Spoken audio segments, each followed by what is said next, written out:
Sugar రోగం అనేది చాలామందికి 100కి 60 నుంచి 70% జనాలకి పుట్టినప్పటి నుంచి, కొంతమందికి పుట్టిన గర్భం నుంచినే వచ్చేస్తుంది. కారణం ఏమో తెలియదు, కానీ వాళ్ళ తల్లిదండ్రి ఆహార నియమాల్లో కాస్త కరెక్ట్గా ఉండకపోతే వాళ్ళ నుంచి స్టార్ట్ అయిపోతుంది. వాళ్ళకు ఉన్నదంటే వీళ్ళకి స్టార్ట్ అవుతుంది. అదే పెళ్ళికి ముందు షుగర్ ఉండింటే వాళ్ళకు స్టార్ట్ అవుతుంది. పిల్లలు పుట్టక ముందు షుగర్ లేదనుకోండి, అది జీన్స్లో రాదు. మళ్ళీ ఆహార నియమాలు కాస్త మారి ఏదో సమస్య పుట్టి దాని నుంచి వస్తుంటుంది. దీంట్లో విపరీతంగా చింత ఎక్కువ, ఏమంటే ప్రాబ్లమ్స్ ఎక్కువ. కాబట్టి వర్కింగ్ ప్రెజర్ కావచ్చు, చాలా వరకు వర్క్ ప్రెజర్ అనేది చాలా టెన్షన్స్ ఇస్తూ ఉంటుంది. అలాంటి వాళ్ళకు కూడా షుగర్ వస్తుంది. దానికి మనం తినవలసిన ఆహార పదార్థాలు ముఖ్యంగా ఉండాలి. అంటే మీరు ఆహార పదార్థాల్లో 6 రుచులు భగవంతుడు ఇచ్చాడు. ఉప్పు, కారము, పులుపు, తీపు, చేదు, ఒగరు.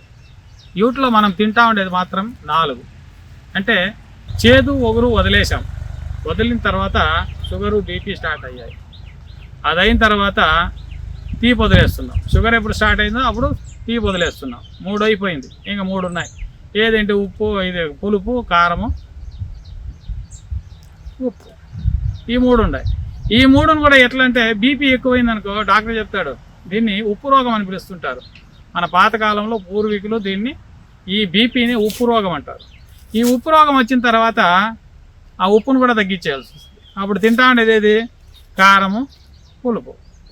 ఇట్లా కాకుండా ప్రతినిత్యము వైద్యశాస్త్రం ఏం చెప్తుందంటే, ప్రతినిత్యము 6 రుచులు సమప్రమాణంతో ఏ వ్యక్తి వాడుతుంటాడో ఆ వ్యక్తికి ఎలాంటి రోగాలు రావు. అంటే మనం తింటున్నామా? లేదండి, తినలేదు. అప్పుడు మనకేమవుతుందంటే ఈ షుగర్ అనేది వస్తుంది. ఏది? మధుమేహం అనేది వస్తుంది. ఈ మేహం అనేది కూడా ఒక జ్వరం లాంటిదే. ఒంట్లో ఎప్పుడూ అది రగులుతూనే ఉంటుంది.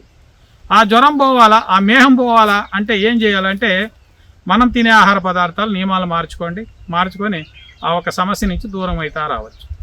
అలాగే ఈ మధుమేహం ఉన్న వాళ్ళు, విపరీతమైన సమస్యతో ఉన్నారు, అలాంటి వాళ్ళు ఎవరైనా ఉంటే ఈ ముష్టి చెక్క పైన పొట్టు మాత్రం, బెరడు మాత్రమే తీసుకోవాలి. బెరడు మాత్రం తీసుకొని ఒక బొటన వేలు పైన ఎంత గోరు ఉందో అంత ప్రమాణమే తీసుకోవాలి.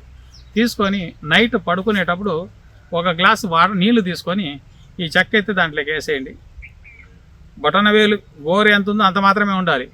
ఎత్తి దాంట్లోకి వేసి తెల్లవారి లేచి మగం కడుక్కొని ఆ నీళ్లు, ఆ చెక్క ఎత్తి పక్కకు పెట్టేసి ఆ నీళ్ళు తాగేయండి. మిక్స్ అయిన కొట్టి బాగా పీసులు చేసి ఇచ్చేసేయలేదు. దాన్ని అట్లే పెట్టాలి, అట్లే ఎత్తి పక్క పారేయాలి. పారేసి ఆ నీళ్ళు తాగాలి. ఇలా తాగుతూ వచ్చారనుకోండి, ఆ షుగర్ అనేది నార్మల్కి వస్తూ ఉంటుంది.